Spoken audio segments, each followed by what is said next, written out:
Ya, selamat siang semuanya. Hari ini kita akan membahas analisis senyawa alkaloid ya dari perkuliahan fitokimia. Jadi materi ini merupakan materi terakhir dari mata kuliah fitokimia di semester ini. Kita akan membahas dua bagian ya mengenai senyawa alkaloid. Yang pertama itu mengenai pendahuluan yang meliputi tinjauan umum, kemudian contoh senyawa alkaloid dari tanaman, dan kemudian juga sifat-sifat senyawa alkaloid. Yang kedua itu adalah cara identifikasi senyawa alkaloid dari tanaman menggunakan beberapa reagen yang umum digunakan. Oke. Mungkin sudah pada pernah mendengar itu alkaloid, golongan senyawa alkaloid, mungkin dari tahap awal perkuliahan pada saat mengenali golongan metabolit sekunder ya. Nah, hari ini kita akan lebih mendalam membahasnya. Alkaloid ini adalah senyawa metabolit sekunder yang mengandung satu atau lebih atom nitrogen ya, yang biasanya dalam cincin heterosiklik. Minggu lalu kita sudah membahas senyawa nitrogen sederhana. Nah, bedanya dengan senyawa alkaloid adalah senyawa nitrogennya itu ada di cincin heterosiklik, bisa di cincin aromatik, ya cincin yang lebih besar, misalkan cincin segi 6 atau cincin 5 gitu, atau bisiklik. Sedangkan kalau yang sederhana itu biasanya ada di ujung-ujung sebagai amina primer. Nah, kenapa senyawa alkaloid ini penting kita bahas ya di bidang farmasi, karena memang banyak dari senyawa alkaloid ini yang memiliki aktivitas fisiologis baik pada manusia maupun hewan ya. Jadi bisa digunakan sebagai senyawa obat. Di sini saya pilihkan beberapa contoh senyawa alkaloid yang mungkin umum didengar ya. Yang pertama adalah kinin. Kinin ini dari pohon kina. Nah, kinin ini senyawa yang cukup spesial ya buat kita warga Bandung ya, Bandung ya. Kenapa? Karena kinin ini dulu Bandung pernah menjadi produsen dari senyawa kinin dari kinin untuk dunia. 90%-nya itu berasal dari Bandung. Nah, jadi pada masa kolonial Belanda itu menanam kina di sini dan mengetahui bahwa Bandung ini geografisnya cocok untuk menanam pohon kina dan kualitas yang ditanam di sini termasuk kualitas yang paling baik ya dari beberapa kualitas tanaman kina yang ada. Nah, sehingga produksinya juga banyak ya dan diekspor ke negara-negara lain dan akhirnya pabrik kina yang ada dibuat di zaman dulu dinasionalisasi ya pada saat kemerdekaan dan kemudian sekarang menjadi PT Kimia Farma ya. Mungkin ada yang mendengar Kimia Farma atau ada yang pernah magang di Kimia Farma mungkin belum, mungkin nanti apa ya. Nah, jadi ya kini dia walaupun sudah agak ditinggalkan dalam anti malaria karena resistensi, tapi ini sejarahnya sangat menarik. Oke. Kemudian juga ada senyawa alkaloid nikotin dari tembakau ya. Dan senyawa alkaloid piperin dari buah lada putih, lada hitam itu menghasilkan senyawa piperin. Nah, kalau dilihat di sini senyawanya agak berbeda ya antara quinin, nikotin dan piperin. Tapi kesamaannya adalah memiliki atom N. Di sini ada N2N, di sini juga 2N. Sedangkan piperin hanya memiliki satu atom N. Nah, berikutnya kita membahas sifat dari senyawa alkaloid. Senyawa alkaloid ini bersifat basa. Ya. Kenapa dia bersifat basa? Karena ada atom nitrogen. Nah, kenapa atom nitrogen bersifat basa? Nah, kita balik lagi ke aturan asap basa, pertama teori Lewis, di mana basa itu adalah spesies yang bisa mendonorkan elektron. Ya. Nah, jadi di sini dapat dilihat N memiliki pasangan elektron bebas sehingga dia bisa bersifat sebagai basa dengan cara mendonorkan elektronnya. Dan kebasaannya ini sangat dipengaruhi oleh gugus-gugus yang ada di sekelilingnya. Misalkan apakah di situ terdapat gugus pendorong elektron, ya, kemudian penarik elektron, di mana kalau ada gugus pendorong, contohnya seperti gugus alkil, ya, metil, etil, gitu, itu pendorong elektron dan dia akan mendorong kerapatan elektronnya ke atom N sehingga kerapatan elektron di sana juga meningkat dan kemampuan basanya menjadi meningkat juga. Nah, sedangkan kalau ada gugus penarik elektron di sini, ya, misalkan ada gugus karbonil, nitro, ya, dan gugus penarik lainnya, penarik elektron lainnya, ini akan menyebabkan kebasaan menurun, ya, karena kerapatan elektron di sini akan ditarik oleh gugus penarik elektron tersebut. Berikutnya kita lihat kelarutan, ya, kelarutan dari senyawa alkaloid. Nah, kelarutan senyawa alkaloid ini dipengaruhi oleh apakah dia tergolong ke alkaloid bebas, ya, alkaloid bebas, atau alkaloid kuaternar. Alkaloid kuaternar. Nah, bedanya apa sih alkaloid bebas sama alkaloid kuaternar? Jadi alkaloid bebas itu adalah N-nya tetap memiliki pasangan elektron bebas. Jadi dapat dilihat di sini N hanya berikatan dengan tiga atom, ya. Di sini juga, ya, walaupun ada double bond tapi hanya 3 yang terikat. Jadi ada satu pasang elektron yang bebas.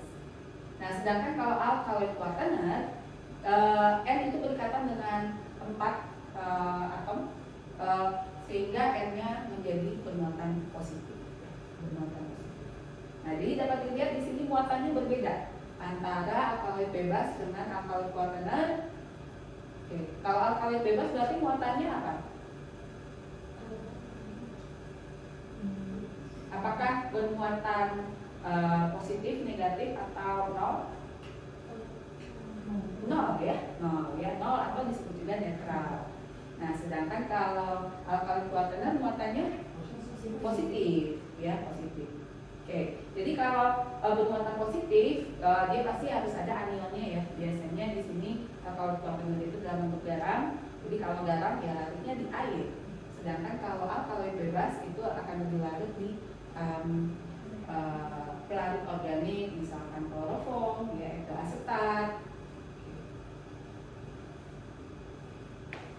Nah, kita lihat lagi beberapa contoh lainnya dari senyawa alkaloid. Di sini semuanya kalau dilihat sekilas sangat berbeda, ya. Ada yang ukurannya kecil, ukurannya besar, ya. Nah, tapi mereka punya kesamaan. Kira-kira kesamaannya apa? Ada atom nitrogen di sini ada 2, kemudian di sini ada 2 juga, ya. Di yang lain ini bisa ada banyak, ya. Nah, kemudian juga di sini ada cincin aromatik, ini ada siklik yang besar atau makrosiklik, kemudian ini polisiklik atau banyak siklik yang berdampingan, ya. Oke, jadi variasi strukturnya itu sangat banyak. Nah, namun demikian ini tetap tergolong alkaloid karena keberadaan atom N di setiap molekulnya. Nah, karena ada atom N inilah maka identifikasinya juga sama. Cara identifikasinya juga sama. Nah, untuk identifikasi senyawa alkaloid ada 3 reagen yang umum digunakan, yaitu reagen Dragendorf, Mayer, dan Wagner. Nah, prinsipnya kalau kita melakukan identifikasi kan maunya yang cepat, ya. Jadi begitu ditambahkan reagen langsung kelihatan apakah itu warna, ya, atau membentuk endapan, gitu. Itu adalah prinsip identifikasi. Oke. Nah, begitu juga dengan reagen yang umum digunakan ini seperti Dragendorf, dia membentuk endapan berwarna coklat jingga, ya, seperti ini. Jadi langsung kelihatan apakah dia positif mengandung alkaloid atau tidak. Bagi warnanya itu coklat jingga yang cerah. Kemudian juga ada reagen Mayer untuk uji Mayer. Nah, ini menghasilkan endapan berwarna putih, ya, atau krem, gitu. Nah, endapannya kalau misalkan konsentrasi konsentrasinya tinggi memang bisa dilihat, tapi konsentrasinya rendah biasanya hanya menghasilkan kekeruhan saja. Kemudian juga uji Wagner ya, ini agak jarang dibandingkan kedua yang lainnya, juga menghasilkan warna yang terang. Jadi begitu diuji langsung ketahuan apakah ini positif alkaloid atau tidak. Oke. Nah, salah satu hal yang penting dalam identifikasi senyawa alkaloid ini, begitu juga untuk screening fitokimia secara umumnya, sebelum kita melakukan identifikasi, kita tuh harus memastikan ekstraksinya itu benar, ya, ekstraksinya benar. Caranya bagaimana? Kalau untuk alkaloid, khusus untuk senyawa alkaloid itu berbeda dengan senyawa metabolit sekunder yang lain, misalkan fenolik, ya, terpen dan lain-lain. Nah, untuk alkaloid ada penambahan asam dan basa pada tahap ekstraksinya. Oke. Nah, ini salah satu contoh bagaimana untuk mengekstrak alkaloid dari suatu simplicia, ya. Jadi pada tahap awal simplicia digerus, kemudian ditambahkan basa sekitar pH 10 dan kemudian ditambahkan kloroform. Nah, kalau ditambahkan basa, kira-kira alkaloid ini ada dalam bentuk bebas atau bermuatan? Pada suasana basah. Pada suasana basah berarti pH-nya 7 ya. Jadi dia bebas, dia elektronnya bebas di sini, jadi tidak bermuatan, jadi dia muatannya netral. Karena dia senyawa organik dan bermuatan netral, maka ya, dia akan terekstrak oleh kloroform. Kemudian kloroform ini ya disaring dari ampasnya dan didapatkan filtrat. Nah, tapi mungkin ada senyawa-senyawa lain yang terekstrak, tidak hanya alkaloid saja. Nah, oleh karena itu kita pisahkan senyawa-senyawa lain ya dari alkaloid. Caranya adalah dengan menambahkan asam. Dengan menambahkan asam ya, yang awalnya tadi N-nya ini netral, dengan penambahan asam akan terbentuk protonasi, terjadi protonasi sehingga dia menjadi positif, menjadi bermuatan positif. Nah, karena dia bermuatan positif, kelarutannya menjadi berubah. Ya. Awalnya dia larut jadi kloroform, di sini kloroform ya filtratnya. Setelah ditambahkan Cl dikocok kuat, nah nanti akan bermigrasi dia dari kloroform ke lapisan air, ya, lapisan air. Nah, kenapa dia lapisan air? Karena muatannya positif, sudah terprotonasi. Nah, kemudian senyawa alkaloid yang sudah terekstraksi ke lapisan air inilah yang kemudian diujikan menggunakan reagen yang tadi Reagendorf atau Mayer ataupun Wagner. Ya. Sampai sini ada pertanyaan? Oke, karena tidak ada kita coba contoh soal, ya. Contoh soal. Oke. Nah, ini untuk ekstraksi alkaloid ya. Jadi memisahkan alkaloid dari ekstrak.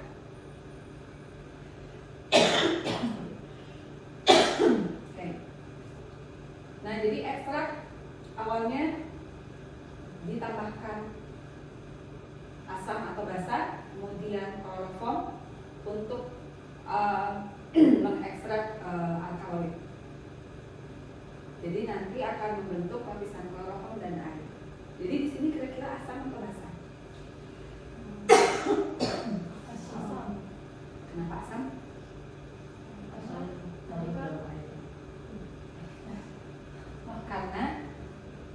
Karena asam alkaloidnya menjadi terprotonasi dan larut di lapisan. Oke ya, jadi sekarang alkaloidnya ada di lapisan air.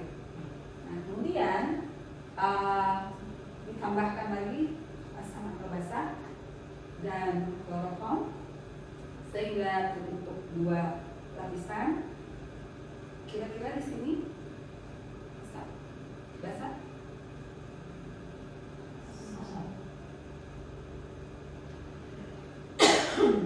Asap? Oke. Kalau kita makan asam, kira-kira alkaloidnya akan ke lapisan air atau organik?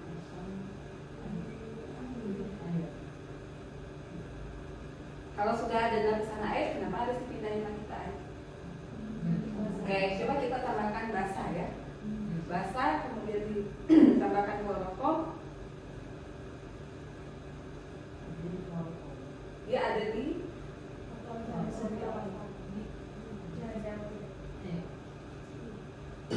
kenapa? Oke, kita balik lagi ya ke yang tadi. Ini ya. Jadi kalau dia basah, dia akan larut di pelarut organik karena muatannya netral. Sedangkan kalau ditambahkan asam, dia akan bermuatan sehingga larut di air. Jadi prinsip ini yang harus diingatkan terus dalam hal ekstraksi alkaloid. Oke, jadi bisa ya diambil ini ya. Oke, jadi nantinya yang akan diambil adalah lapisan kloroform. Oke, jadi dari dua bahasan hari ini sebagai ringkasannya ya. Jadi senyawa alkaloid adalah senyawa yang memiliki atom nitrogen ya, dan struktur yang beragam, dan kemudian identifikasinya itu dilakukan menggunakan reaksi Dagendorf, Mayer, dan Lochner yang didahului dengan metode ekstraksi yang spesifik untuk alkaloid. Oke, itu saja dari saya. Terima kasih. Assalamualaikum warahmatullahi wabarakatuh.